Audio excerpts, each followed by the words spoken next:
Assalamualaikum warahmatullahi wabarakatuh. Apa kabar adik-adik semua? Semoga kalian senantiasa dalam keadaan yang sehat, baik, dan bahagia ya.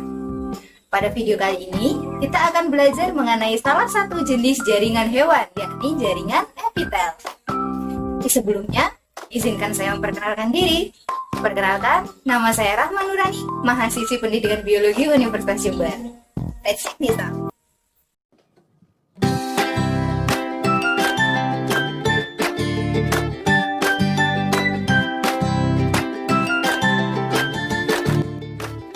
Adik-adik, tubuh kita dan mayoritas hewan di muka bumi ini tersusun oleh suatu sistem yang sangat kompleks. Jadi mereka membutuhkan ruang atau jarak tertentu agar mampu melaksanakan tugasnya. Misalnya nih, lambung, liver, serta organ-organ sistem pencernaan lainnya tidak akan mampu berfungsi dengan normal apabila mereka saling bertumpukan.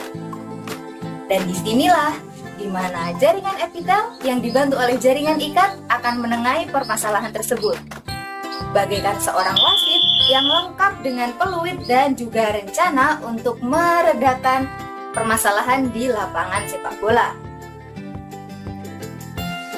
Dalam hal ini, jaringan epitel adalah jaringan yang melapisi, melindungi, dan memisahkan organ-organ di dalam tubuh kita. Kemudian, sebenarnya kita bisa melihat bahwa tubuh manusia dan hewan itu seperti sebuah terowongan yang tersusun oleh jaringan dimulai dari mulut hingga ke anus. Nah, dan jaringan epitel adalah jaringan yang melapisi bagian luar dan dalam dari terowongan tersebut. Sehingga dalam hal ini, jaringan epitel itu berfungsi sebagai pelindung atau proteksi jaringan di bawahnya, baik dari luka maupun infeksi. Misalnya nih, pada dinding sistem pencernaan kita, yang mana dilapisi oleh epitel yang menghasilkan mukus, agar ketika terjadi pencernaan, perut kita ini tidak mencerna diri kita bersama dengan makan siang kita. Apabila kita membicarakan tentang jaringan epitel, maka kita tidak bisa melupakan dua ciri utama dari jaringan epitel. Yang pertama adalah jaringan ini tersusun sangat rapat dan tidak memiliki ruang antar sel.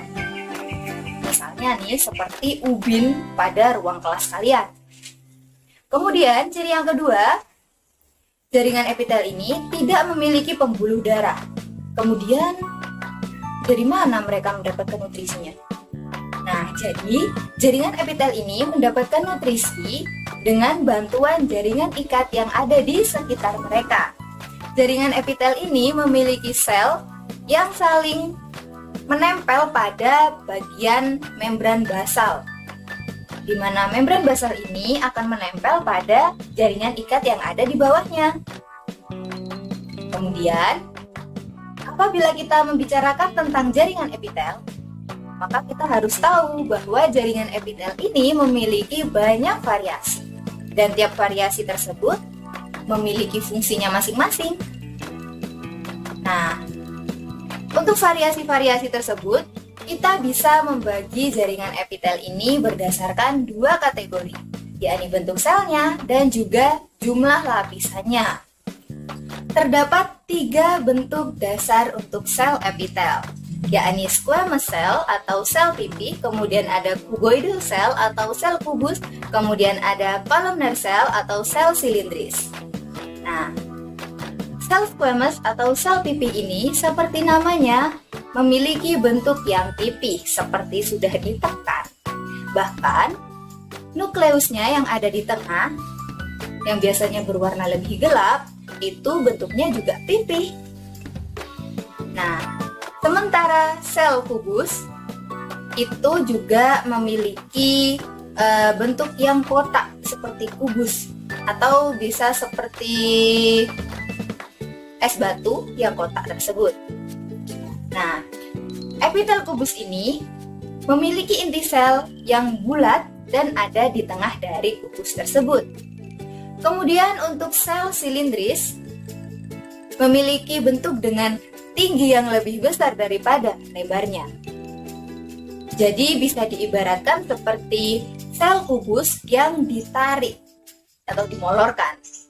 Jadi intinya pun yang ada di bagian agak bawah itu juga tidak bulat, melainkan lonjong seperti bulat yang sudah ditarik, seperti itu. Nah, selanjutnya kita akan menuju ke kategori 2 dalam pembagian jaringan epitel, yakni jumlah lapisannya. Berdasarkan jumlah lapisannya, jaringan epitel ini dibagi menjadi 3 jenis, yakni selapis yang hanya memiliki 1 lapis sel saja, kemudian ada berlapis banyak yang memiliki lebih dari 1 lapis sel, dan juga ada berlapis semu atau pseudo-stratified epithelium. Nah, epitel berlapis semu ini mayoritas hanya memiliki 1 lapisan sel saja, tetapi karena bentuknya itu bermacam-macam dan memiliki nukleus yang letaknya itu di berbagai tingkat, ada yang di atas, ada yang di tengah, ada yang di bawah, jadi terkesan memiliki banyak lapisan sel serta nampak berantakan seperti itu, padahal aslinya hanya memiliki 1 lapis sel saja. Nah, kemudian setelah mengetahui tentang 2 kategori pembeda dari epitel, kita akan pindah ke materi tentang posisi dari si jaringan epitel. Nah, kemudian untuk mencari tentang posisi dari si epitel ini, kita bisa melihatnya dari pembagian jaringan epitel. Kita lihat dari bentuknya dulu, lalu kita lihat dari lapisannya. Yang pertama adalah epitel pipih. Epitel pipih ini bisa dibagi menjadi 2, yakni epitel pipih selapis dan juga epitel pipih berlapis banyak. Epitel pipih selapis ini ditemukan pada daerah yang jarang terdapat atau jarang terkena goresan. Dan karena pipih dan selapis maka tipis kan ya. Nah, otomatis epitel pipih ini mampu digunakan sebagai tukaran zat itu. Dan lokasi yang mencerminkan 2 hal tersebut adalah pada alveolus paru-paru, misalnya pada ketika respirasi maka akan terjadi pertukaran antara oksigen dan karbon dioksida, dan juga pada pembuluh darah di mana terjadi perpindahan oksigen. Seperti itu. Kemudian untuk epitel pipih berlapis banyak, karena lapisannya banyak, pasti pada daerah yang sering terkena gesekan atau goresan, misalnya pada kulit, pada vagina, dan juga pada anus. Lapisan paling luar dari epitel pipih berlapis banyak ini merupakan sel kulit mati, yang mana sitoplasmanya itu digantikan oleh protein keratin, sehingga kulit kita ini bersifat waterproof. Seperti itu. Dan kita setiap hari, mungkin bukan setiap hari tapi ketika menggunakan produk skincare yang mengklaim untuk mengangkat lapisan sel kulit mati, maka kita juga menghilangkan atau mengikis epitel pipih berlapis banyak kita. Nah, kemudian epitel pipih berlapis banyak ini berfungsi utama dalam proteksi.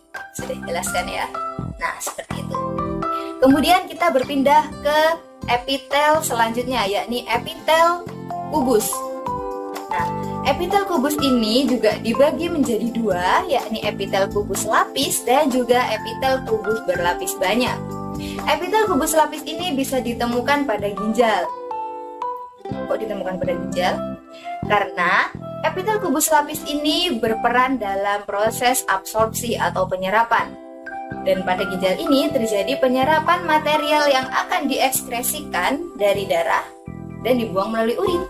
Seperti itu. Kemudian, epitel kubus berlapis banyak. Ini bisa ditemukan pada saluran kelenjar seperti saluran air mata, saluran ludah, dan juga saluran kelenjar keringat. Fungsi utama dari epitel kubus berlapis banyak ini adalah untuk proteksi.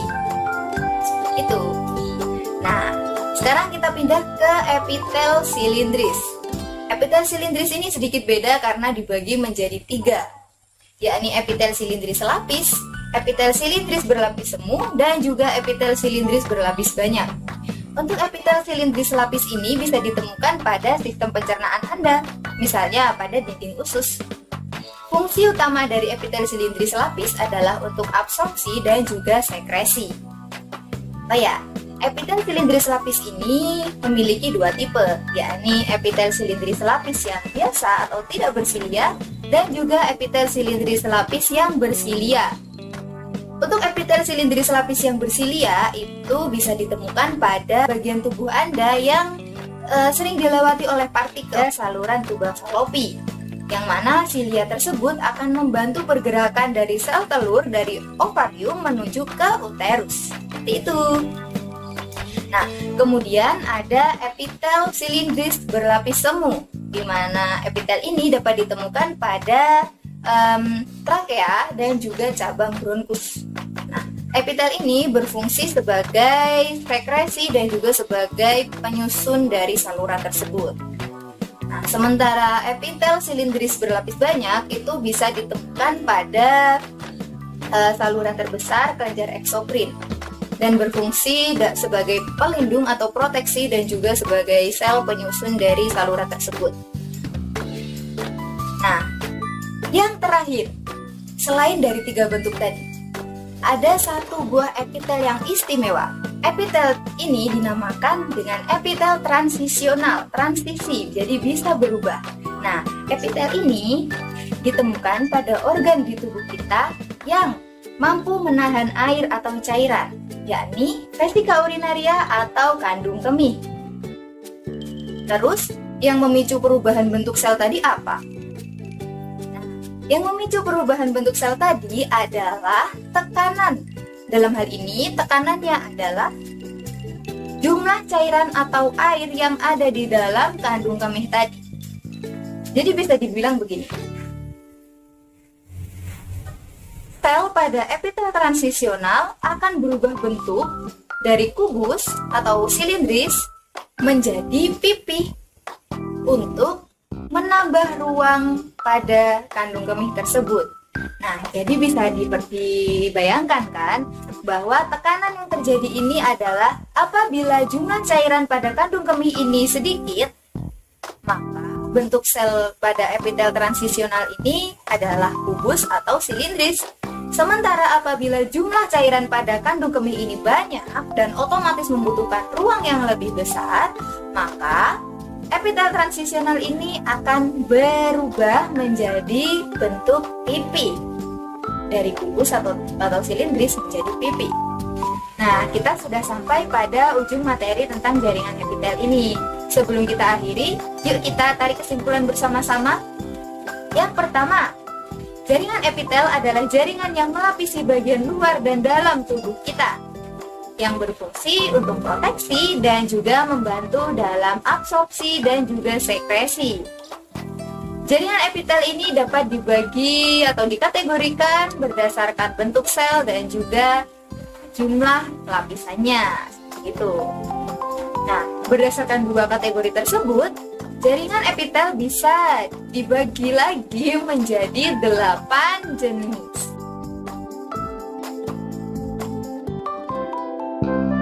Oke, sekian video pembelajaran mengenai jaringan epitel ini. Kurang lebihnya mohon maaf. Wassalamualaikum warahmatullahi wabarakatuh. Terima kasih. Bye.